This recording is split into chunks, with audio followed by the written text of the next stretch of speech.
que tá bom.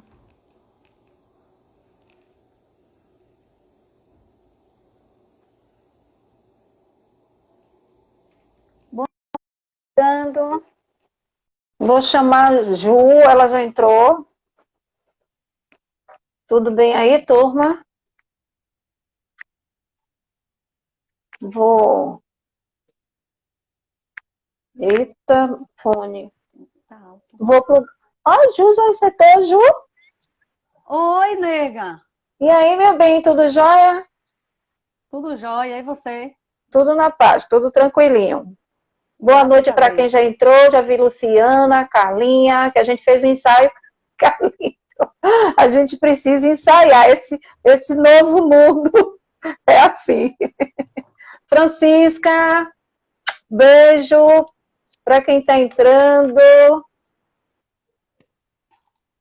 Ai, gente, eu gosto de cantar, mas na hora que eu quero cantar, nunca lembro da música nem da letra. Isso é normal? É normal. Você está acionando aí a sua memória de longa duração. Eita, Paulo, eu acho que as de longa eu não estou conseguindo muito, não. Paulinha, Francisca, beijo, gente. Eu já vou começar dizendo duas coisas. Pois é, né, Carlinha? Essas memórias da gente, a gente está precisando treinar muito em casa. É verdade. Já vou começar dizendo que eu nem posso mais dizer que é felicidade para mim conversar com você, né, Ju? Porque a gente faz Aham. parte do fórum e nós estamos É. sempre muito próximas uma da outra, Sempre mas a minha dialogando. isso, mas a minha satisfação é outra. A minha satisfação é de que hoje vamos conversar nós duas que estivemos muito próximas da sua pesquisa. E a temática Sim, de hoje é uma temática extremamente necessária. Aí eu já vou começar sim. pontuando que nesse cenário todo que a gente tem no Brasil, eu acho que a gente precisa discutir mais sobre as questões curriculares, visto que a gente Sim. tem discutido muito pouco, e discutido no sentido mais concreto do que é o espaço do currículo, né? Para a gente poder entender o que é essa escola nesse lugar, muito mais do que especificamente de uma prática. A prática vai ser reveladora de concepções que a gente tem, concepções Uhum. que a gente apreende a partir do campo formacional nosso. Aí, Sim. antes de começar a dialogar com você, eu vou trazer uma fala que é de Roberto Sidney Macedo, que aqui na UFBA teoriza, tem um grupo de pesquisa e que fala muito sobre o currículo, inclusive no nosso encontro, no décimo encontro, Roberto Sidney faz abertura. Foi no décimo? Não. Foi no terceiro encontro baiano. Não lembro bem não, viu, Céu? Foi no Sua terceiro memória encontro não tá tão baiano. ruim assim. No terceiro encontro baiano que ele fala sobre o Aham. currículo. A gente estava vivendo todo aquele Sim. contexto político de mudança de governo, e a UFBA Sim. naquela época foi chamada de espaço de balbúrdia, né? Que Uhum. produzia balbúrdia. E Roberto faz Verdade. a abertura do nosso encontro exatamente falando dessa ofensa de dizer que a academia produz balbúrdia, mas é uma balbúrdia que produz ciência. Aí eu queria abrir com a fala Uhum. de Roberto Sidney, que ele fala assim: não temos dúvidas de que o currículo moderno é recheado de grandes e reificadas narrativas. Então, a gente narra, a gente produz narrativas sobre o currículo o tempo inteiro. Ou Uhum. mesmo que o currículo, em geral, é uma metanarrativa, com marcantes características de um artefato educacional coisificado, ou seja, não problematizado. Então, já aí ele já disse que a gente fala muito, produz muito, mas a gente não problematiza o currículo.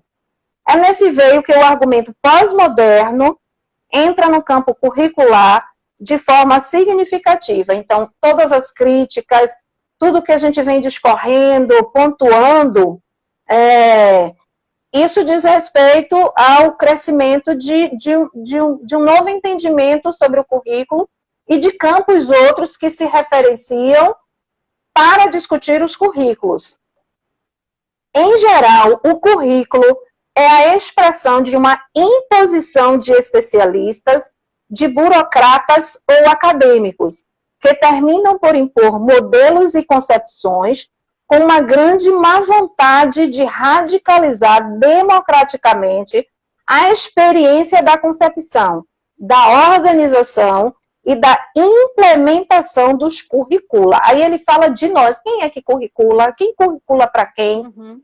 A escola, os alunos, a comunidade, nós professores, a própria sociedade.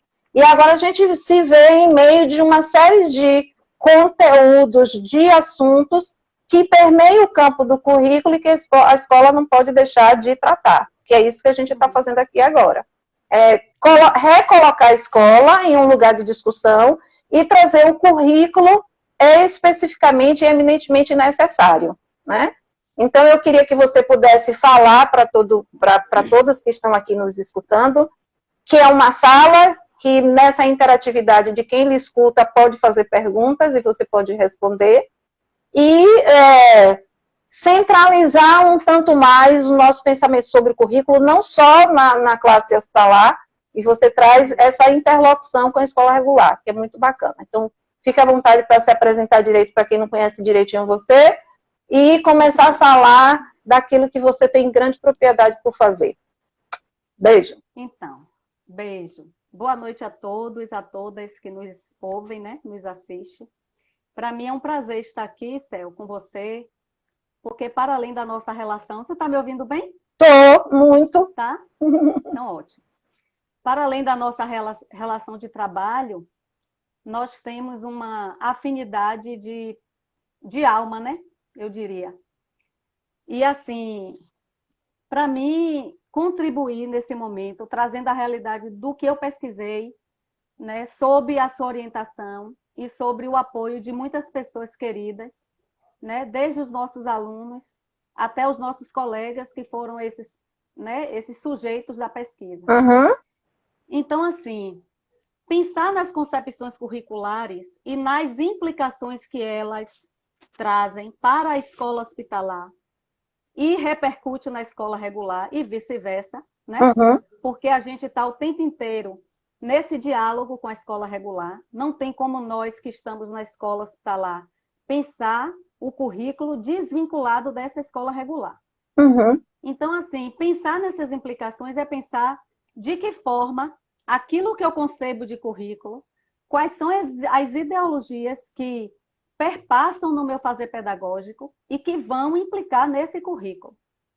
Então, assim, a minha pesquisa, ela foi desenvolvida como um viés nos hospitais, em alguns hospitais aqui de Salvador, né? A gente fez uma investigação com alunos do ensino fundamental que estavam hospitalizados. Sim.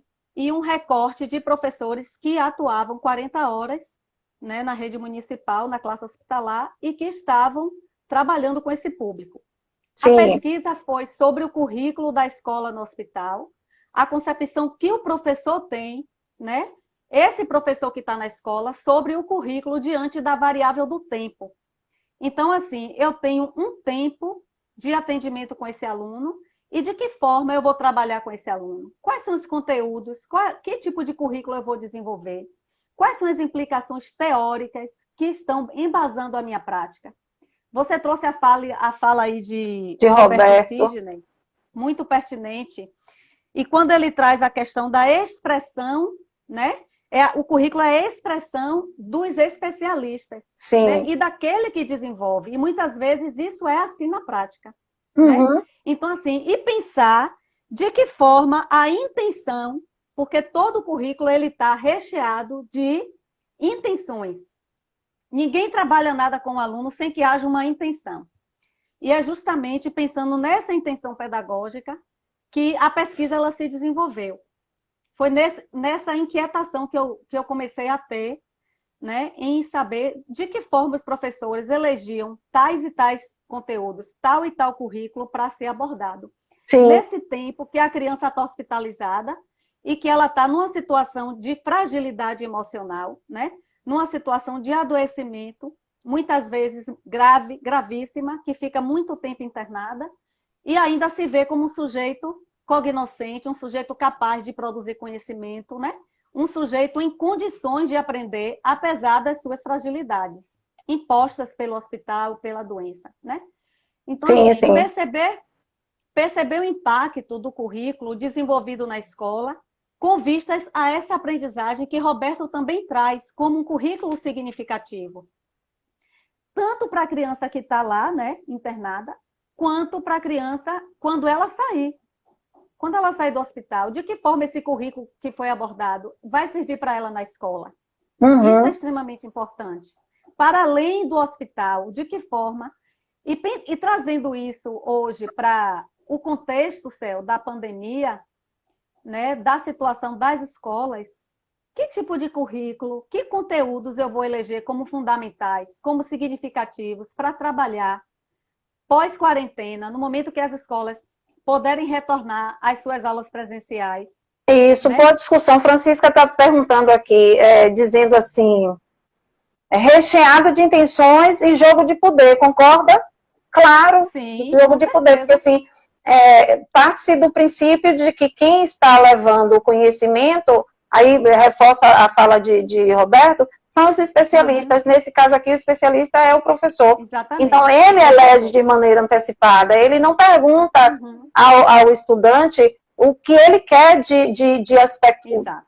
conteúdo para o seu currículo, o que naquela hora é significativo para a sua aprendizagem. E quando ele fala dos currícula, é exatamente nesse sentido. E você se antecipa aí na fala, porque lá na pesquisa a gente descobre um novo pilar de sustentação para esse currículo, que é justamente o currículo que é dialogado. E é nesse olhar aí. Então, assim, o currículo ele é um campo de conflito. Ele é um campo de tensões e de relações de poder. Então, é um conjunto de conteúdos, é um conjunto de prescrições, de organizações, sim, mas ele está imbuído de um caráter que está pautado num determinado tempo histórico. Ele não está deslocado desse tempo histórico e nem desse espaço curricular. Que espaço é esse que eu estou atuando? Que tempo histórico é esse? De que forma eu devo abordar esse currículo para que ele seja funcional e significativo nessa situação hoje? Então, assim, para além de um plano de ensino, né, o currículo ele não é uma mera lista de conteúdos, uma mera lista de, em tal disciplina eu vou trabalhar isso. Não é só isso, vai além. Ele há intenções, ele tem acordos e ele tem efeitos. Tudo que a gente ensina, tudo que a gente trabalha com o nosso aluno, seja no hospital ou na escola regular, ele vai trazer um efeito, ele vai provocar um impacto, seja positivo ou negativo. E vai repercutir nesse sujeito, não só na sua ação enquanto estudante, mas na sua vida. Então, é imprescindível a gente pensar, quando a gente elege tal currículo ou tal conteúdo a ser trabalhado, a gente tem que pensar qual é a concepção, qual é a ideologia que sustenta a minha prática. Então, na minha pesquisa, a gente fez um estudo baseado nas ideologias de currículo de Meckman. E ele traz 6 no seu livro, de 2009. Na pesquisa, a gente elencou 4, a gente distribuiu e a gente vê claramente tanto essas ideologias presentes, né, como a gente vê o tempo inteiro também na prática da escola regular e da escola hospitalar. Então, existem 6, mas a gente vai abordar 4. Uma é a intelectual racionalista, a social romântica, a política crítica e a humanística assistencialista. Sim. Então, assim, se a gente for compreender cada uma delas, a todo momento a gente vai se ver nessa prática. Então, a intelecto racionalista, ela é conteudista, né? É aquela seleção de conteúdo que o professor, ou esse currículo, como foi que você falou? Curriculantes. Quem curricula na escola somos curriculantes.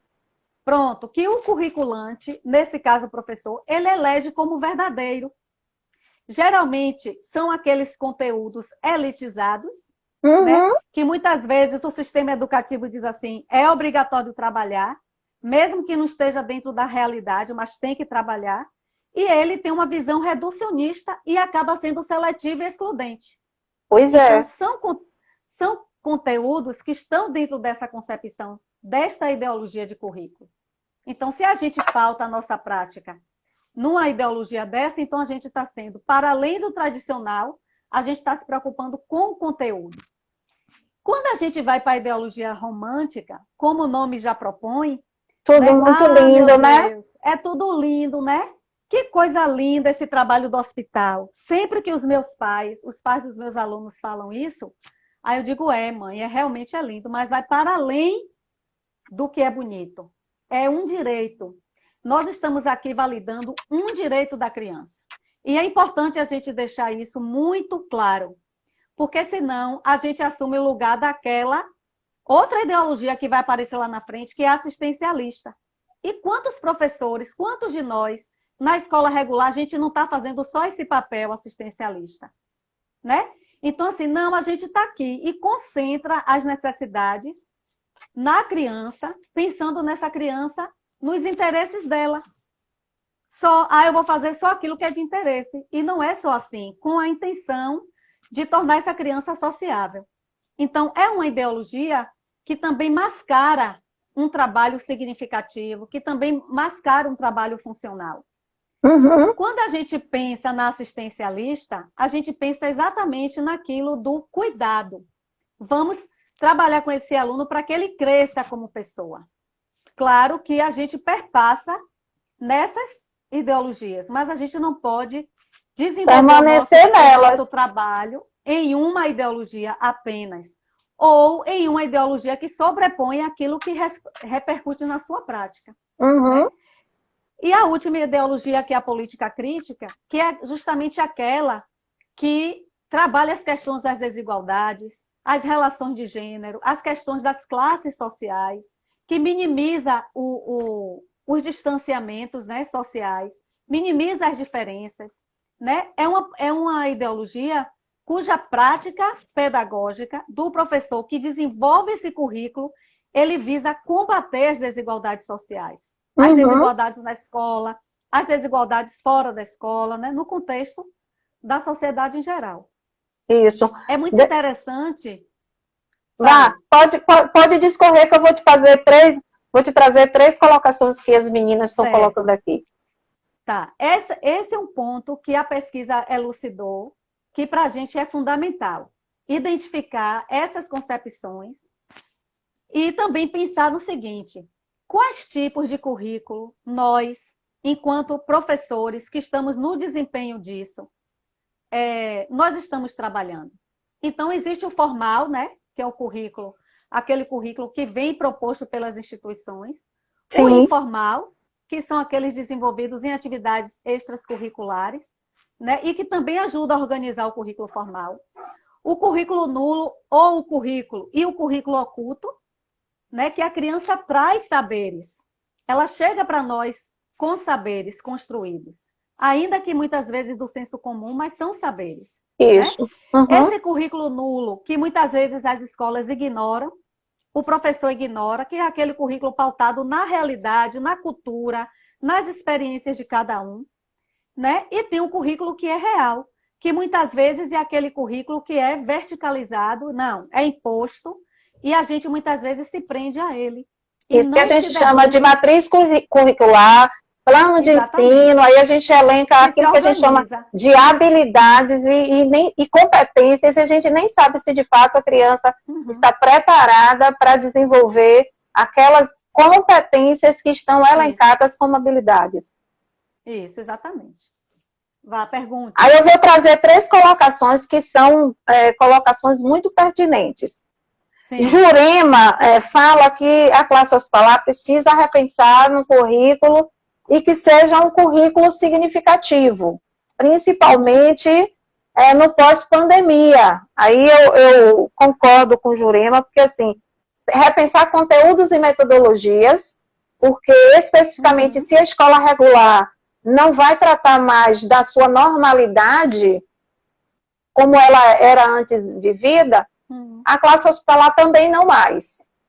Ela terá que repensar modos diferentes, conteúdos que sejam significativos. E aí a gente tem pensado, qual é o conteúdo mais importante pós-pandemia? O acolhimento. O acolhimento é extremamente importante. O conteúdo é extremamente importante, até porque aquele aluno, embora ele lá na classe hospitalar, ele possa já ter sido tocado com muitas cenas de dor, cenas de perda, uma série de outras cenas que o atravessam, mas ele também vai pensar ser acolhido por quem chega. Então, esse é um conteúdo que quem curricula não sou eu, quem curricula é o ambiente, quem curricula é o tempo presente.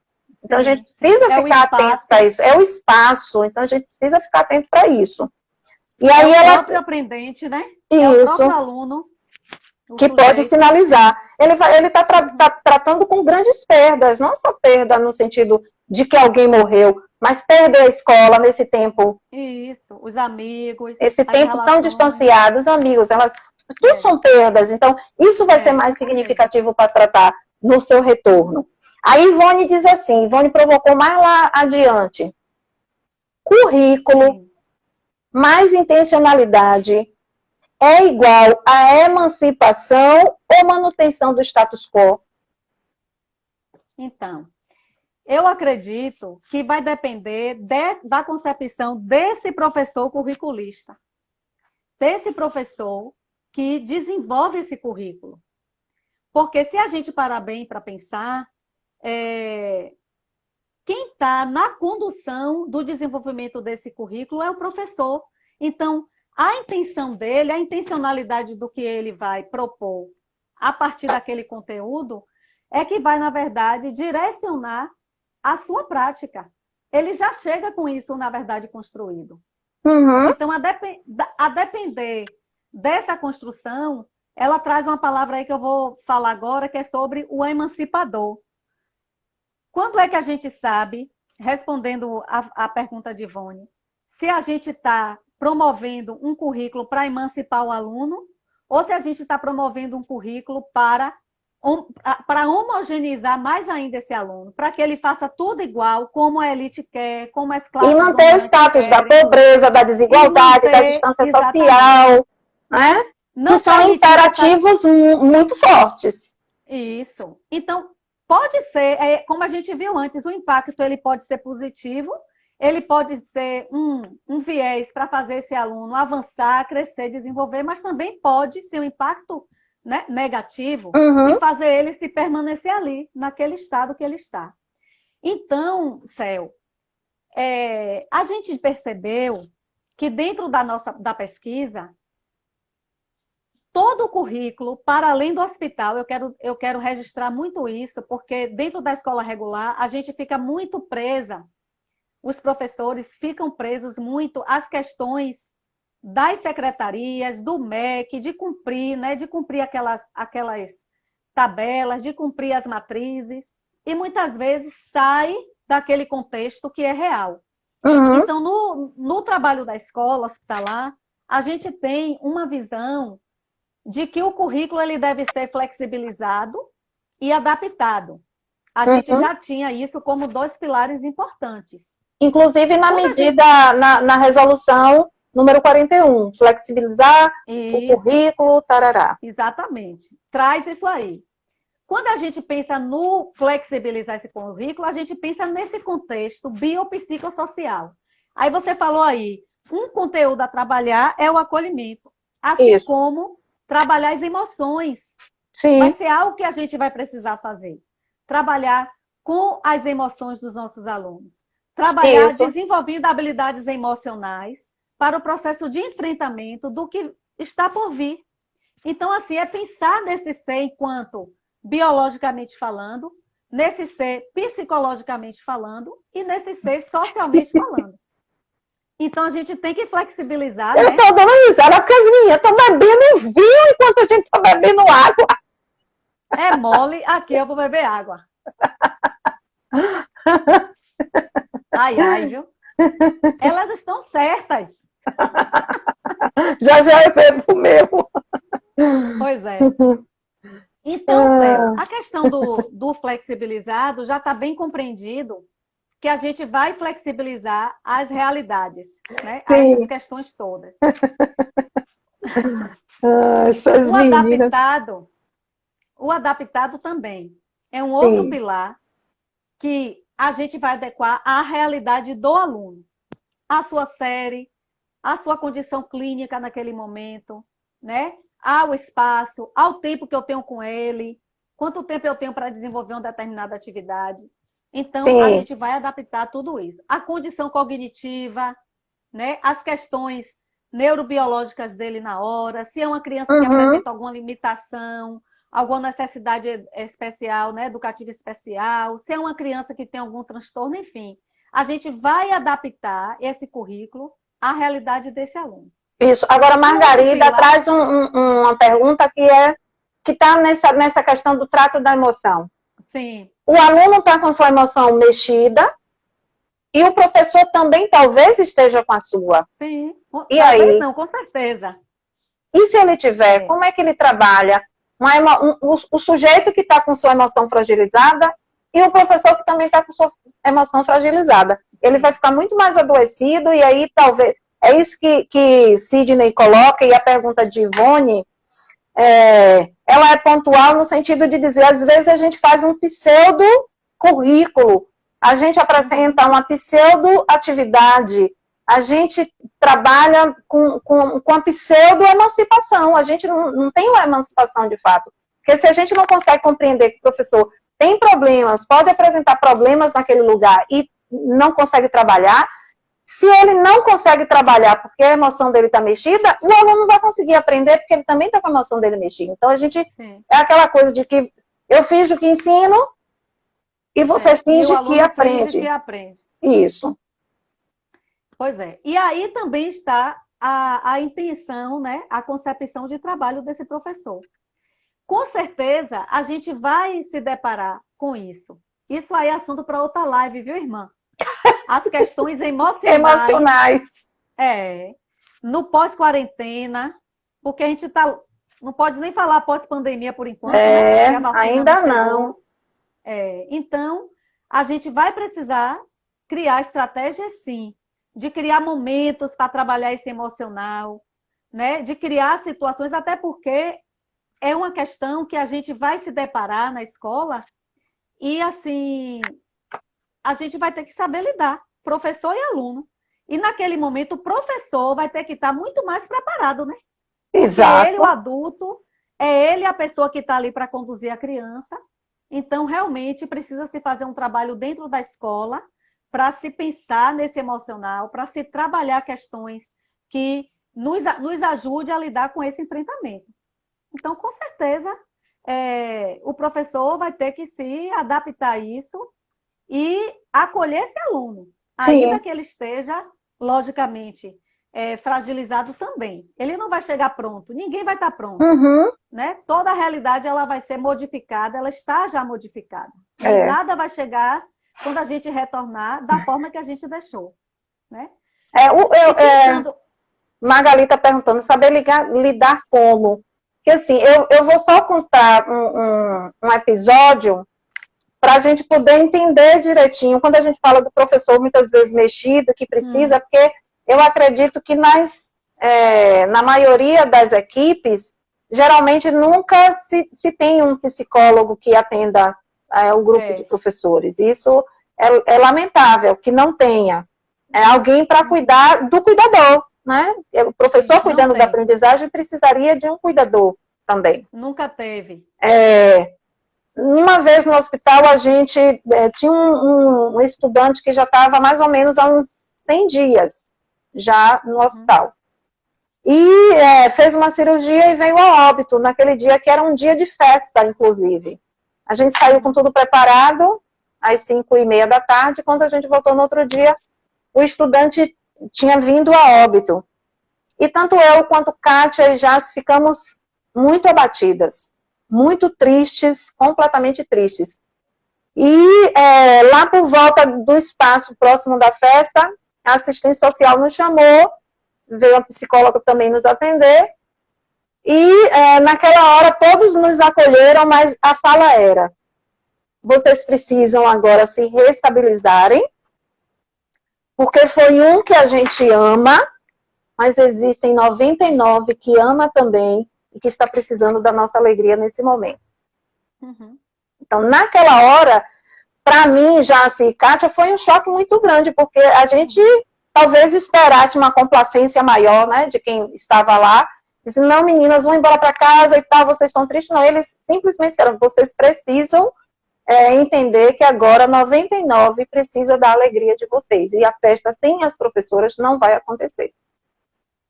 Vamos dar um tempo para vocês e a gente vai aguardar vocês na festa. Então, essa é o profissional que, de fato, está lá para comportar esse lugar de dizer: a gente, tá bom, você está triste, a gente está acolhendo sua tristeza, mas você precisa enfrentar o trabalho, que é esse o trabalho. Então, eu acredito que a equipe de saúde também, nesse momento, ela se arrefeça quando o outro diz: tudo bem, você deu o seu melhor, mas a gente lida com essa circunstância nesse lugar. Então, vamos retomar a nossa energia, porque tem tantos outros que precisam de nós. Então, do mesmo jeito que o profissional de saúde retoma as suas energias para cuidar dos outros, a gente também, se cuidado, retoma a nossa. Exatamente. E tem algumas palavras-chave para responder a pergunta de Magali: como ajudar nesse emocional? Não se cobrar tanto, né? Não se cobrar tanto, não exigir tanto de nós. Fazer o possível. Fazer aquilo que pode ser feito. Fazer o que está ao nosso alcance, porque a gente sempre faz muito além do que está ao nosso alcance. Né? Não exigir tanto de nós quanto do aluno. Restabelecer vínculos. Para fortalecer esse emocional, a gente vai precisar passar por esse momento de restabelecer os vínculos. Desenvolver a escuta, sabe, Céu? Ouvir o colega, ouvir o aluno e também se deixar ser ouvido. Também poder falar, né? Restabelecer a convivência. Porque quando a gente se afasta, o nosso emocional se fragiliza. Se fragiliza. Quando a gente está junto, esse emocional se fortalece. Isso. A gente vê que a gente não está só, né? Então, eu acho que essas são algumas estratégias de trabalhar com esse emocional. Agora, não se cobrar, escutar o outro, fazer o que é possível, desenvolver a resiliência, né? E se reinventar dentro daquilo que nos é proposto, dentro daquilo que é possível, eu acho que a gente se fortalece e fortalece o nosso cérebro límbico aí, nessa questão da nossa emoção. Isso. Porque a gente precisa, porque senão a gente não caminha. E ser franco, né? Justo e verdadeiro. Porque assim, quando a gente quando a gente enfrenta as nossas emoções, que é um mal que a gente sempre trouxe, e é histórico, e é do currículo isso. É a gente não saber tratar das nossas emoções e não ser franco e dizer, e os alunos entendem isso. Hoje eu estou triste, hoje eu não consigo dar conta disso, hoje nós vamos fazer só essa tarefa. Expressar suas emoções. Eu sempre tenho dito aos meninos muito de perto que sentir raiva é de todo mundo, que às vezes os meninos se degladiam na escola e a gente, às vezes a gente tipifica, estereotipiza aquele aluno como um aluno causador de problema na escola. Às vezes ele não está num dia bom, num momento legal da vida dele, e ele chega na escola e extravasa essa raiva. Então, quando eu sento e converso e digo, é normal sentir raiva. Agora, só não é normal a gente acreditar que a gente pode colocar a nossa raiva sobre o outro, enquanto não foi o outro que nos feriu. Mas a gente pode dizer, até chegar na escola, tá com raiva, chame alguém que você pode conversar e diga, professora, hoje eu não estou bem, hoje eu estou com raiva, hoje eu estou zangada, hoje eu estou triste, hoje eu não quero fazer nada. Que a gente adulto também não sabe fazer isso, expressar nossas emoções, que também são aspectos que o currículo não trata, não conversa, não diz sobre isso. E aí, quando a gente tem esse diálogo, a gente está pensando no outro pilar, que é um pilar diferenciado, que o documento não traz, assim como não traz o pilar dialogado, que isso se elucidou na pesquisa.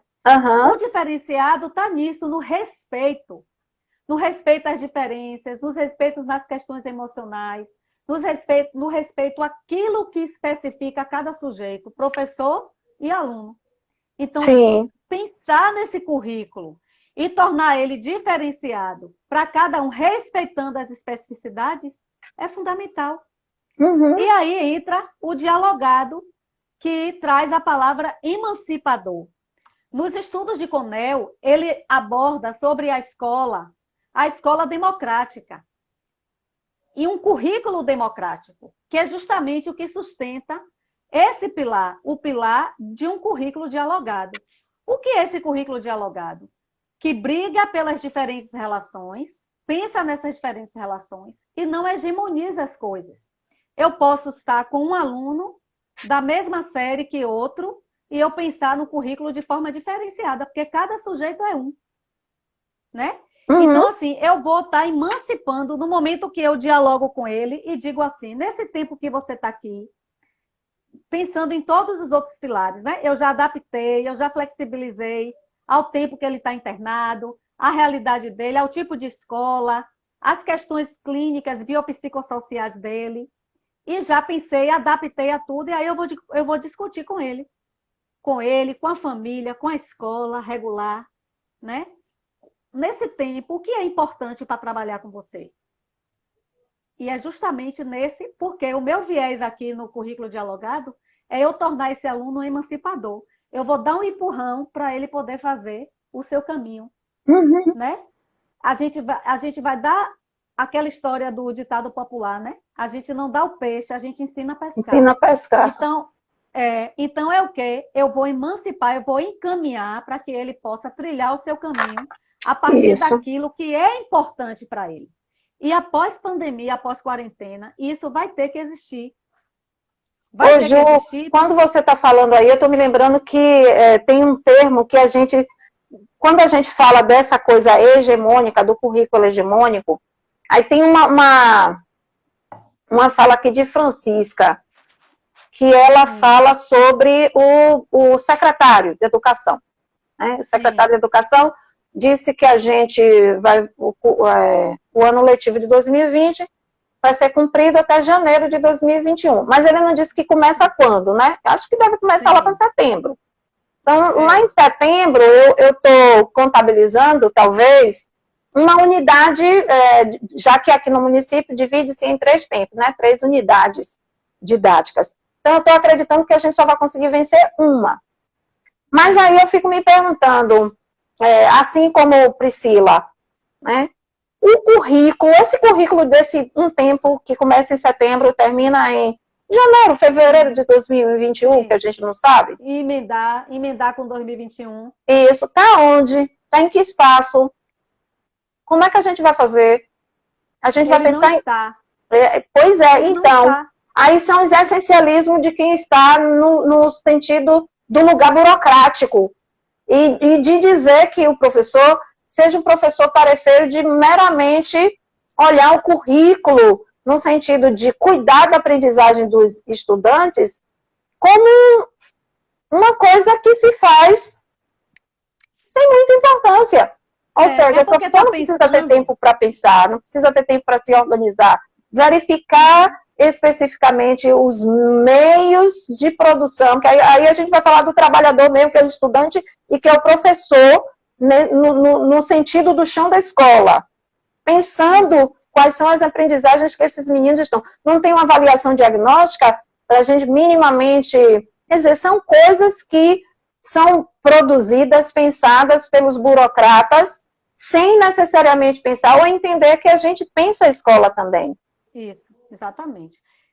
A avaliação diagnóstica já foi algo discutido até no Conselho Nacional de Educação, que já colocou isso como uma regra. Retornou, tem que haver avaliação diagnóstica e a gente vai ter que partir dela. Isso. Esse currículo, ele estava organizado, entre aspas, antes de tudo isso acontecer, e agora ele precisa se reorganizar a partir dessa dada realidade. Então, né, a avaliação diagnóstica, ela vai ser uma estratégia. Então, outra estratégia, pontuar aspectos da BNCC em todos os segmentos, que é indispensável para a educação dos alunos. Uhum. O que é mesmo? Eu vou fazer um recorte. em cada segmento, em cada série, porque eu vou ter aquela, digamos assim, última unidade didática para eu dar conta. Então, eu vou ter que elencar, a partir dela, o que é importante. E depois fazer um levantamento dos conteúdos fundamentais, que são dependentes para as séries subsequentes. O que é que meu aluno precisa saber para garantir a série subsequente? E eu trabalhar com esse foco, pensando no currículo, que eu vou dialogar com ele, e aí a avaliação diagnóstica ela vai ser importante nesse momento. Isso. E para que eu possa redimensionar esses conteúdos que a gente, junto com o aluno, e não eu sozinha, junto com a família, e não eu sozinha, que de fato é importante. Aí a gente vai estar pautado no currículo que ele é dialogado. Eu também vou ter que pensar, sabe, Céu, em buscar métodos, alternativas, estratégias para abordar aqueles conteúdos. Num tempo que talvez seja mais curto. Por quê? Provavelmente as escolas vão trabalhar com rodízio de alunos. Possivelmente. Com tempo reduzido. Então, eu tenho que pensar que a variável tempo pedagógico e espaço curricular, ele tem que estar mediando aqueles conteúdos que eu elencar como importantes junto com o meu aluno. Entende? Então, atrelar esses conteúdos às questões emocionais é fundamental. É fundamental. Será que meu aluno vai ter condições de aprender isso nesse contexto semântico, digamos assim, dessas palavras, dentro de uma família que passou a quarentena inteira passando fome? Né? Que impacto esse conteúdo vai trazer para essa criança emocionalmente? Que então, esperou o tempo inteiro o auxílio emergencial e que não recebeu. Você está entendendo? Que só tinha aquela cesta básica que a prefeitura ou que o Estado deu e quando acabava não tinha o que comer. Porque a realidade é essa. Né? A gente vai abordar a higiene pró. Na minha casa não tinha sabão, não tinha água, faltava muita água. Então, é um conteúdo que está atrelado às questões emocionais. E uma outra coisa que eu acho fundamental, né, nesse cenário, pensar o currículo, é abordar o currículo com leveza. Sabe? E aí responde também, quando a colega traz a questão da relação emocional com o aluno, se o professor também não está bem, ele pensar, esse conteúdo que eu vou trabalhar para construir junto com o meu aluno, como é que eu estou diante dele? Diante desse... Você está entendendo? Porque então, muitos conteúdos também tocam a nossa vida. Sim, e aí, como é que a gente faz para poder trabalhar isso? Entendeu? Então, é uma questão assim, importante para a gente estar pensando. Uma questão assim, que eu acho interessante, além desses que a gente citou, que eu acho que foi mais ou menos o que Jurema trouxe aí, né? Repensar o currículo da escola hospitalar, desde sempre, agora mais do que nunca. Penso que alguns desses pontos que a gente acabou de levantar sejam já, digamos assim, um início para começar a pensar isso. Isso não só no hospital, mas eu falo numa implicação na escola regular também. Não é diferente para o hospital. Né? Essas sugestões, essas orientações que a gente está pensando aqui, nesse bate-papo, vai servir para a escola regular, com certeza. Com certeza. Né? E aí eu vejo a pesquisa, minha pesquisa foi em 2015, e eu vejo, que eu defendi, como ela está hoje, Céu. Fico até feliz, né? Por eu ter chegado a essa conclusão. Agora, revendo os resultados da pesquisa. Sim. Como ela está tão atual. Como ela é real ainda hoje. Isso. Né? Então, assim, necessidade de trabalhar um currículo que esteja dentro de um contexto social vigente. O professor não viajar, eu vou abordar isso que aconteceu em tal lugar. Cadê o contexto histórico? Né? Isso foi elucidado na pesquisa. Eu preciso trabalhar conteúdos, eu preciso construir um currículo que seja real. Né? Um currículo que, por isso significativo, por isso que ele tem que ser funcional para esse aluno dentro da escola e fora da escola. Dentro do hospital e fora do hospital. Então, assim, construir conhecimentos significativos é dar sentido. É dar sentido. Poxa, eu aprendi isso na escola. Se eu não tivesse aprendido, eu não ia saber sair dessa situação. Pois é. Ô Jussi, eu acho que a gente já proseou tanto, que eu acho que nosso tempo tá indo. Não, ainda não, calma.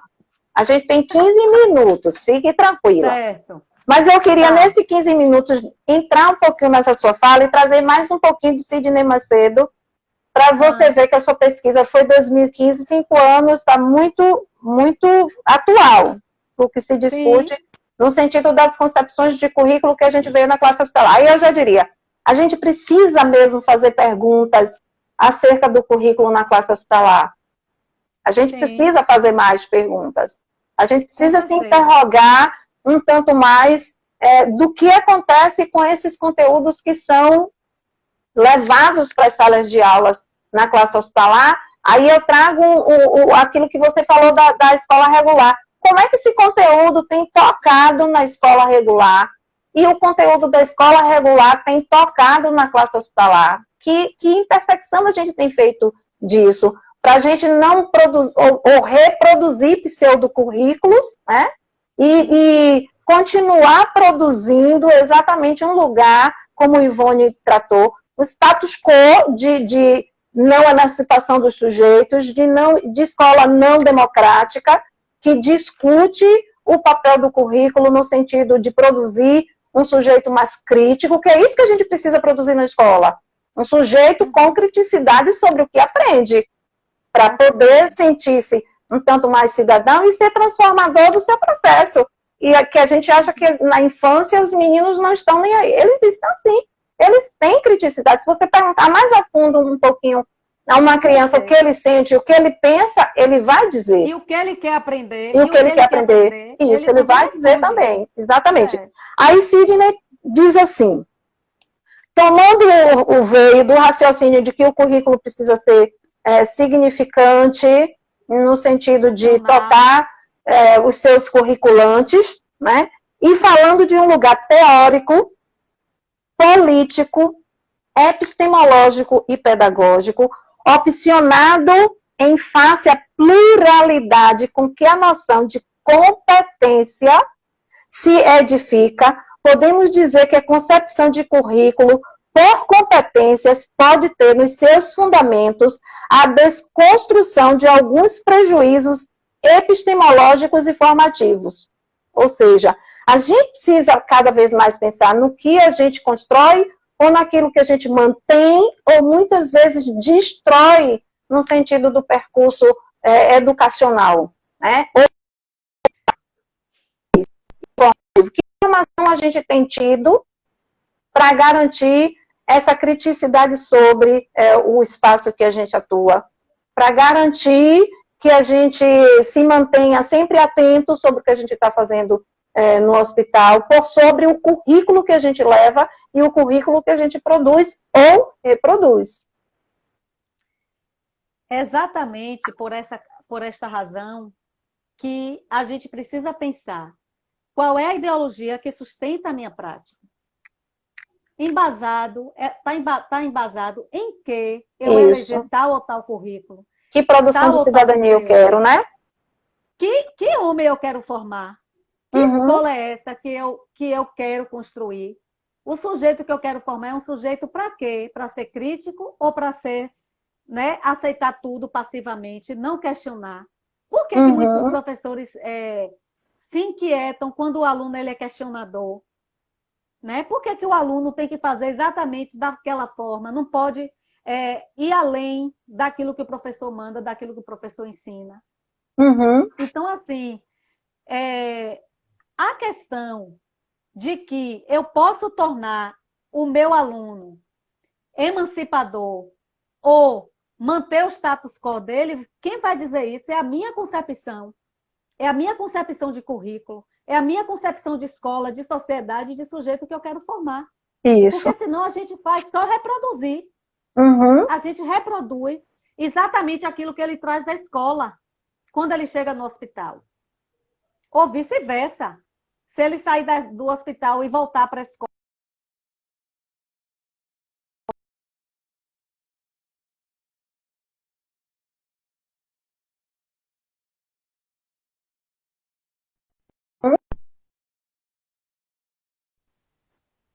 E aí a gente vê a importância de trabalhar aspectos notacionais desse aluno, Sim. que estão dentro das suas individualidades, das suas questões sociais, econômicas, culturais, para que esse currículo ele seja um currículo emancipador, né? Exato.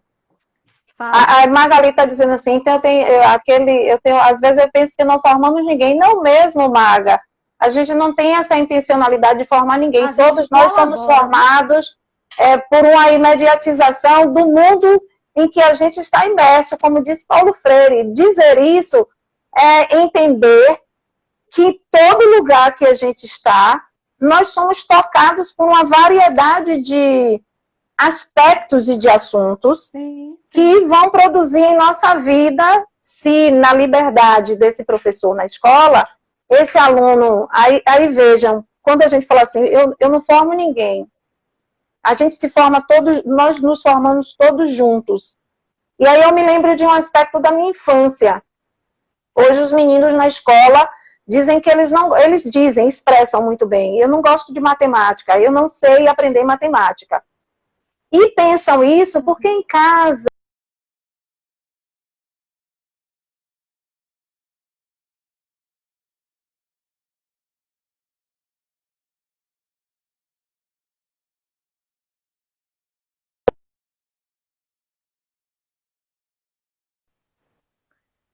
dela. Estou dizendo, está gravando um pouquinho. Mas acho que é a sua. Não, é a sua. Estou escutando. Você está me escutando? É. Estou. Pronto. Estou escutando, mas está. Aí, no exemplo, muitas vezes a família não tem modo de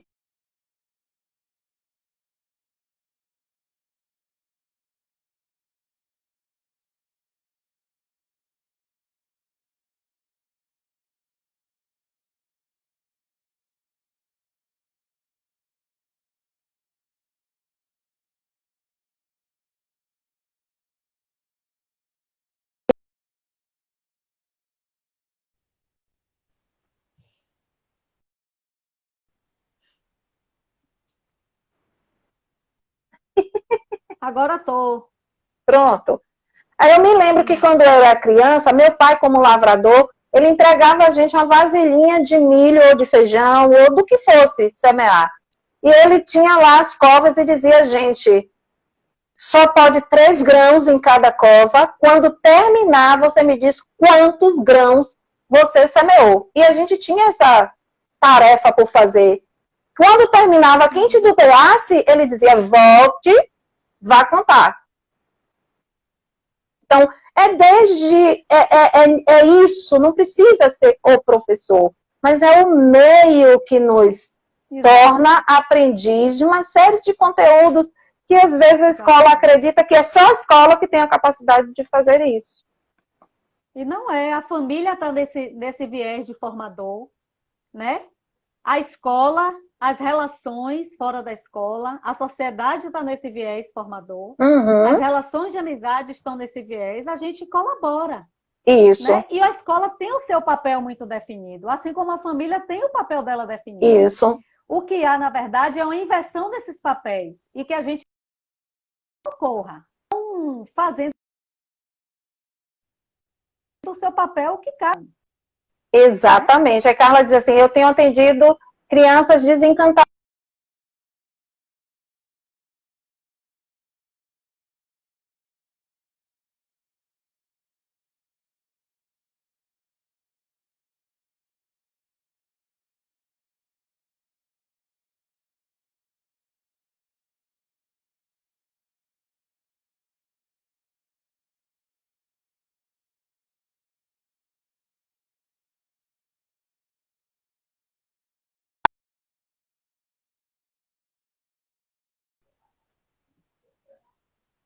Faltam 5 minutos, então como está atrasado?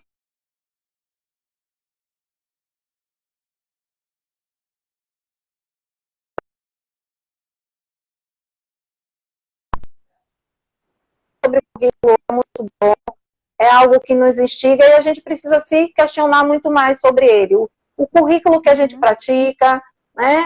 Se a gente quer emancipar ou se a gente quer os sujeitos ainda como pseudo-sujeitos, né, de sua aprendizagem. Um beijo, se despeça da turma para a gente encerrar. Certo. Eu quero agradecer, né, a todos que estiveram aqui presentes com a gente nesse diálogo. E quero encerrar dizendo o seguinte, partindo disso que você falou, que eu peguei o finalzinho do encantamento, se a gente não educar por emoção e com emoção, a gente não consegue os frutos que a gente quer. Então, assim, partir do desinteresse do aluno, para construir esse interesse, depende muito da motivação do professor. Se esse professor não estiver também motivado a isso, ele vai, pega o desinteresse do aluno e justifica algo que poderia ser transformador para ele e para o aluno. Isso. Né? Então, assim, nós somos seres não racionais. Hoje a ciência já diz que a gente não é ser racional, a gente é um ser emocional. Emocional. A gente é movido de emoção. Isso. A gente tem lapsos racionais, mas somos movidos pela emoção. Exato. Então, que possamos viver a nossa vida assim, com essa leveza, entregando a Deus todos os dias as nossas vidas, porque a misericórdia dele é que nos permite, né? Exatamente. E fazer o melhor, fazer o melhor, aquilo que está ao nosso alcance. Eu queria já desejar... Obrigada, Céu, pelo carinho e pelo convite. Obrigada pelo carinho e pelo convite. Eu sempre terei, você sabe disso, você é mais que... Entendeu, linda? Dizer para todos que estão aqui nos ouvindo que eu desejo que essa noite, esse final de semana, que até a próxima terça-feira que a gente vai se ver com a professora do Acre, com Clarice, lá do Acre, que todos estejam bem, que cuidem das suas vidas, cuidem dos seus amores, dos seus filhotes, e que a gente possa sentir a boniteza que é viver. Viu? Com certeza. Um beijo para todos. Um beijo. Deus abençoe. Amém, você também.